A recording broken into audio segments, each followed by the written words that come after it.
രസദർശനം ആവിഷ്കരിച്ചിട്ട് ആ രസദർശനം ഇഗ്നോർ ചെയ്യപ്പെട്ടു എന്നുള്ളത് ബോധപൂർവമാണ്. സംശയിക്കേണ്ടിയിരിക്കുന്നു. കാരണം ഭരതന് ശേഷം നമ്മുടെ ഭാരതീയ ദർശന പാരമ്പര്യം പരിശോധിച്ചാൽ ആത്മാവിനുള്ളൊരു ദാഹമാണ് നാം കാണുന്നത്. ആത്മാവ് അങ്ങനെ ഒന്നുണ്ടോ? അങ്ങനെ ഒന്നുണ്ടെങ്കിൽ അതെന്താണ്?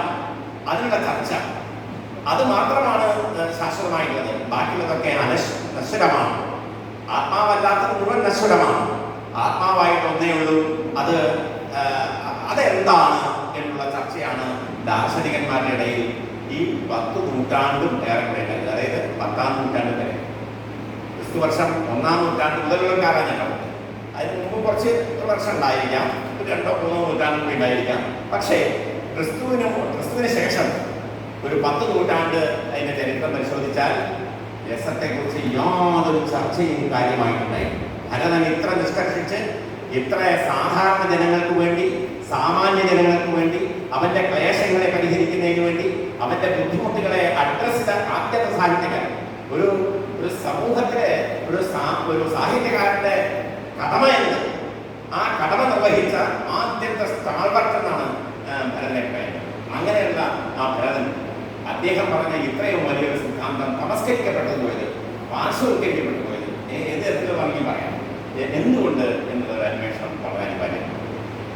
രസത്തെക്കുറിച്ച് ആരും ഒന്നും പറഞ്ഞില്ല എന്ന് ഞാൻ പറയില്ല, പലരും പറഞ്ഞില്ല. പക്ഷേ അതിപ്പോൾ നമ്മുടെ ഈ ഉണ്ണാനിരിക്കുമ്പോൾ കറി വിളമ്പുമ്പോൾ സ്പൂൺ കൊണ്ട് ഇങ്ങനെ കൊട്ടില്ലേ, വിളമ്പൊന്നുമില്ല, കുറച്ചിങ്ങനെ കൊട്ടും. അങ്ങനെ എന്തെങ്കിലും ഒരു സാധനം വീടുണ്ടാവും. രസവും അതിൻ്റെ ഉള്ളിൽ ദേശത്താണ്. രസത്തെ ഒരു അലങ്കാരമായിട്ടാണ്, വെറും ഒരു ബാഹ്യമായ എപ്പോൾ വേണമെങ്കിലും നീക്കി കളയാൻ കഴിയുന്ന, ശരീരവുമായോ ആത്മാവുമായോ യാതൊരു ബന്ധവുമില്ലാത്ത ഒരു അലങ്കാരമായിട്ടാണ് ദണ്ഡി മുതലായുള്ള ആചാര്യന്മാരൊക്കെ പറഞ്ഞിട്ടുള്ളത്. രസവദ്രസപേശലം എന്നാണ്. രസവദ്രസപേശലം, രസവത് അലങ്കാരമായിട്ടാണ് ഒരു അലങ്കാരമാണ്. ഭരതൻ ഇത്രയും ചർച്ച ചെയ്ത ഈ വിഷയത്തെ ദണ്ഡിയെ പോലെയുള്ള ആചാര്യൻ, അദ്ദേഹത്തിന്റെ സാഹിത്യ മർമ്മം അറിയില്ല എന്ന് പറയാൻ പറ്റും. ആചാര്യദണ്ഡിക്ക് കാവ്യാദർശം പോലെയുള്ള ഇത്രയും മനോഹരമായ ഒരു കൃതി എഴുതിയിട്ടുണ്ട്. എന്തുകൊണ്ട് രസചർച്ച ഇതിനേക്കാളും പ്രാധാന്യത്തോടെ വന്നില്ല എന്നുള്ളത് ആലോചിക്കപ്പെട്ടതാണ്. ഞാൻ അതിന്റെ നിലപാടുകളിലുള്ള മാറ്റങ്ങളെ കുറിച്ചാണ് പറയുന്നത്. രസത്തിന്റെ നിലപാടുകളിലുള്ള മാറ്റം. പിന്നെ അത് കഴിഞ്ഞ് വാമനൻ എന്ന് പറയുന്ന കാവ്യത്തിന്റെ ആത്മാവിനെ ആദ്യമായി ആവിഷ്കരിച്ച ഒരാളാണ് വാമനൻ. രീതിരാത്മാ കാവ്യസ്യ എന്നൊക്കെ പറഞ്ഞുകൊണ്ട് കാവ്യത്തിന്റെ ഒരു ആത്മാവുണ്ടെന്നും അത് രീതിയാണെന്നൊക്കെ പറഞ്ഞു. അദ്ദേഹം പറയുമ്പോൾ ദീപ്തിരസത്വം ഗാന്ധിഹി എന്ന് പറഞ്ഞ് ദീപ്തി എന്ന് പറയുന്ന ഒരു ഗുണം, ഗാന്ധി ഗുണം മാത്രമായിട്ടാണ്. ഗുണവും അലങ്കാരം എന്ന് പറയുന്നത് കവിതയിലെ അത്ര നിർബന്ധമുള്ളതല്ല, അത്ര പ്രാധാന്യമുള്ളതല്ല. അങ്ങനെയുള്ള ഒരു വസ്തു മാത്രമായി ചാരിത്വ ഹേതുക്കളിൽപ്പെടുന്നവയാണ്.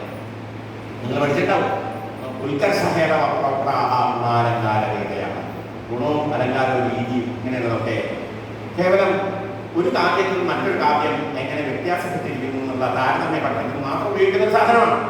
അതിൽ കൂടുതൽ ഒന്നുകൂടി കാവ്യത്തിന്റെ സ്വത്വത്തെ ചർച്ച ചെയ്യുന്ന വിഷയമേ അല്ല, കാവ്യത്തെ താരതമ്യം ചെയ്യാനുള്ള വിഷയം മാത്രം. അങ്ങനെ ഇരിക്കുമ്പോൾ ഈ 10 നൂറ്റാണ്ട് എന്ന് ഞാൻ പറഞ്ഞത് 9 നൂറ്റാണ്ട് വെച്ചാൽ മതി. മുമ്പുള്ള 2 നൂറ്റാണ്ടാണെങ്കിൽ 10 നൂറ്റാണ്ടിലും അധികമുണ്ട്. എന്തായാലും 9-ാം നൂറ്റാണ്ടിൽ ആനന്ദവർദ്ധൻ വന്നതിന് ശേഷമാണ് രസത്തിന്റെ ചർച്ചയിൽ കാതലായ ചില മാറ്റങ്ങളുണ്ടായി. ആ മാറ്റം എന്ന് പറയുന്നത് രസത്തെ കാവ്യത്തിന്റെ ആത്മാവായിട്ട് അദ്ദേഹം വാഴിച്ചു. കാവ്യസ്യാത്മാ സയേവാർത്ഥ തഥാച ആദികവേപുര എന്ന അദ്ദേഹം പ്രസിദ്ധമായ കാരികയുണ്ട്. രസധ്വനി കാവ്യത്തെ സ്ഥാപിച്ചുകൊണ്ട് കാവ്യത്തിന്റെ ആത്മാവ് ധ്വനിയാണെന്ന് പറഞ്ഞു തുടങ്ങി. അദ്ദേഹം പറഞ്ഞു, ധ്വനി എന്തൊക്കെയാവാം, അതിലേതാണ് ആത്യന്തികമായിട്ടുള്ള ധ്വനി. വസ്തു അലങ്കാരങ്ങൾ പോലും അവസാനം ചെന്ന് ഒരു മാർഗമായി മാറി ലക്ഷ്യത്തിലെത്തുന്നത് രസത്തിലാണ്. വസ്തുധ്വനിയും അലങ്കാരധ്വനിയും ഒക്കെ ചെന്ന് അവസാനം എത്തുന്നത് രസത്തിലാണ് എന്ന് പറഞ്ഞുകൊണ്ട് രസത്തെ മുഖ്യമായ കാവ്യത്തിന്റെ ആത്മാവായിട്ട് അദ്ദേഹം ആവിഷ്കരിക്കുന്നത്. അത് 9-ാം നൂറ്റാണ്ടിന്റെ ഉത്തരാർദ്ധത്തിലാണ് ആനന്ദവർദ്ധൻ എന്ന് പറയുന്ന ഒരു ആദിത്യ ബിംബം സാഹിത്യ നഭോമണ്ഡലത്തിൽ ഉദിച്ചു കയറുന്നത്. അത് വലിയൊരു സംഭവമായി. പക്ഷേ ആനന്ദവർദ്ധനും ചർച്ച ചെയ്തിട്ടുള്ള പുണ്യാലോകത്തിന്റെ എല്ലാ ഭാഗങ്ങളും പരിശോധിച്ചാൽ അവിടെയൊക്കെ രസ ശ്രവ്യകാവ്യത്തിലേക്ക് അന്വയിക്കുക എന്നുള്ള ഒരു വലിയ പ്രക്രിയയിലാണ് അദ്ദേഹം, ആ ഒരു വലിയ സംരംഭമാണ് അദ്ദേഹം ചെയ്തത്. ദൃശ്യകാവ്യത്തിൽ, അതായത് നാടകങ്ങളിൽ മാത്രം പ്രാധാന്യമുള്ള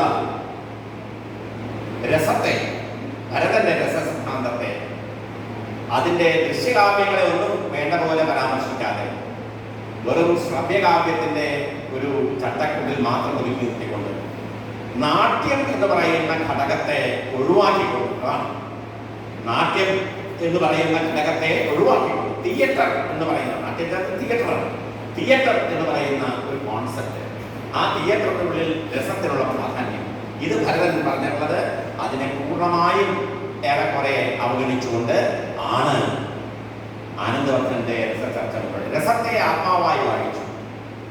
വാസ്തവത്തിൽ ഈ ആത്മാവായി വാഴിക്കുന്നത് ആത്മാന്വേഷണം നടക്കുന്ന ഒരു കാലഘട്ടമായതുകൊണ്ട് എല്ലാം ആത്മാവാണെന്നുകൊണ്ട് രസവും ആത്മാവായിട്ടിരിക്കട്ടെ എന്ന് നിശ്ചയിച്ചുകൊണ്ട് രസത്തെ ആത്മാവാക്കിയതാണോ എന്നുള്ളത് നമുക്ക് സംശയം. സാധാരണ എന്താ ഈ രസവും, രസത്തെ ആത്മാവായി ആവിഷ്കരിക്കുമ്പോൾ രസവും ആത്മാവും തമ്മിലുള്ള ഭേദം എന്താണ്? എന്തെങ്കിലും ഭേദങ്ങളുണ്ടോ? ഉണ്ട്. രസം എന്ന് പറയുന്നത് അന്ധകരണവൃത്തി കൊണ്ട് മാത്രം അറിയപ്പെടുന്ന ഒന്നാണ്. എന്നാൽ ആത്മാവെന്ന് പറയുന്നത് അനന്തകരണവൃത്തിയാണ്. ആത്മാവെന്ന് പറയുന്നത് അനന്തകരണവൃത്തിയാണ്. അന്ധകരണങ്ങളൊക്കെ കടന്നുപോയിട്ടാണ് വേദാന്തത്തിലെ തത്വജ്ഞാനത്തിൽ എല്ലാ ഇന്ദ്രിയങ്ങളും അന്ധകരണങ്ങളൊക്കെ കടന്ന് അന്നമയകോശം, മനോമയകോശം, വിജ്ഞാനമയകോശം, ആനന്ദമയ, അവസാനം ആനന്ദമയകോശത്തിലെത്തുന്നത് മറ്റതെല്ലാം കലകളല്ല. ബുദ്ധി ഉൾപ്പെടെ എല്ലാം പോകും, ഒന്നുമില്ല. അപ്പൊ അന്ധകരണങ്ങൾ ഒന്നുമില്ലാത്ത ഒന്നാണ് അനന്തകരണ വൃത്തിയാണ് വാസ്തവത്തിൽ ആത്മതത്വം. എന്നാൽ രസതത്വമോ അങ്ങനെയല്ല. രസതത്വം അന്ധകരണ വൃത്തിയാണ്. അന്ധകരണ വൃത്തിയാണ്, നമ്മുടെ ചിത്തവൃത്തികളാണ് രസമായിട്ട് നമ്മൾ അനുഭവിക്കുന്നത്. അപ്പൊ ആദ്യത്തിൽ ഞാൻ പറഞ്ഞു തുടങ്ങി. അപ്പോ അങ്ങനെ വരുമ്പോൾ ഈ ചർച്ച വാസ്തവത്തിൽ അന്ധകരണ വൃത്തിയായിരിക്കുന്ന ഭരതൻ തികച്ചും അന്ധകരണ വൃത്തിയായി. ഭരതന്റെ നാട്യശാസ്ത്രം മുഴുവൻ നിങ്ങൾ വളരെ സശ്രദ്ധയോടെ അതിന്റെ മുക്കും മൂലയും ശ്രദ്ധിച്ച് വായിച്ചോളൂ. ഒരു ദിക്കിലും അദ്ദേഹം ആത്മതത്വമായി രസത്തെ ആവിഷ്കരിച്ചിട്ടില്ല. ഒരു ദിക്കിലും രസത്തെ അദ്ദേഹം ആത്മാവായി പറഞ്ഞിട്ടില്ല. മാത്രമല്ല, ഈ രസം ആത്മാവായിട്ട് ആവിഷ്കരിച്ചിട്ടില്ല എന്ന് മാത്രമല്ല, അത് മോക്ഷവുമായോ തത്വജ്ഞാനമായോ ശാന്തരസമായോ ഒന്നും ബന്ധപ്പെടാതെ ഭരതനെ കുറിച്ച് പ്രസിദ്ധമായിട്ട് തന്നെ അഷ്ടവും നാട്യ രസാസ്പദ അല്ലേ, വളരെ പ്രസിദ്ധമാണ്.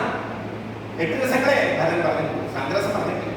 ശാന്തരസം തത്വജ്ഞാനത്തിന് ഉതകുന്ന ഒരു രസം എന്ന നിലയിൽ അതല്ല തത്വജ്ഞാനത്തിന്റെ രസം തത്വജ്ഞാനത്തിന്റെ വിഷയമല്ല എന്നതുകൊണ്ട്, തത്വജ്ഞാനമല്ല അതിന്റെ വിഷയം എന്നതുകൊണ്ട്, അത് ധർമാർത്ഥ കാമങ്ങളെയാണ് ആധാരമാക്കുന്നതെന്നും അവിടെ ഒരു വാദഗതിയുണ്ട്.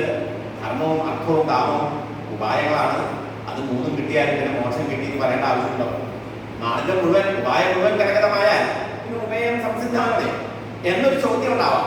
പക്ഷേ ആ ചോദ്യത്തിന് എല്ലാ പ്രസക്തിയും അടച്ചു കെട്ടി ഇല്ലാതെയാക്കിയിട്ടാണ് ഭരതൻ രസത്തിന്റെ പ്രയോജനങ്ങളെ കുറിച്ച് ചർച്ച ചെയ്യുന്നത്.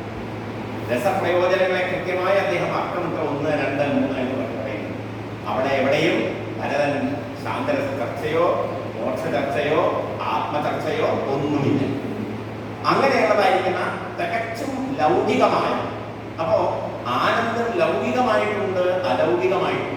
ആ ലൗകിക ആനന്ദങ്ങളിൽ തന്നെ സാധാരണ ആനന്ദങ്ങളിൽ നിന്ന് വിലക്ഷണമായ ഒരു അനുഭൂതി വിശേഷം നൽകുന്ന ആനന്ദത്തെയാണ് ഭരതൻ ഈ ചിത്തവിശ്രാന്തി സ്ഥാനമായിട്ട് നാട്യശാസ്ത്രത്തിൽ ആവിഷ്കരിക്കുന്നത്. അപ്പൊ ഇങ്ങനെ ഈ രീതിയിൽ ഭരതൻ ആവിഷ്കരിച്ച രസചർച്ച, രസസിദ്ധാന്തം, അതിന് കാലപ്പഴക്കത്തിൽ വന്ന മാറ്റങ്ങൾ, അതിനെ അലങ്കാരമായി, ഒരു അലങ്കാരമായി, ഒരു കാവ്യഗുണമായി ഒക്കെ വളരെ പല രീതിയിലും അതിനെ അപ്രാധാന്യത്തോടുകൂടി മാത്രം കണ്ട അർവാചീനന്മാരായ ആചാര്യന്മാർ ആനന്ദവർദ്ധന്റെ അവിടെ എത്തിയപ്പോഴേക്കും ആനന്ദവർദ്ധൻ രസത്തെ ആത്മാവായി വാഴിച്ചതോടുകൂടി ഭരതന് പ്രാധാന്യമൊന്നുമല്ലേ വിചാരിക്കുക. അല്ല, ഭരതന്റെ നാട്യം തുടങ്ങി. ഭരതന്റെ നാട്യത്തിന് യാതൊരു പ്രാധാന്യമില്ലാതെ മാത്രവുമല്ല,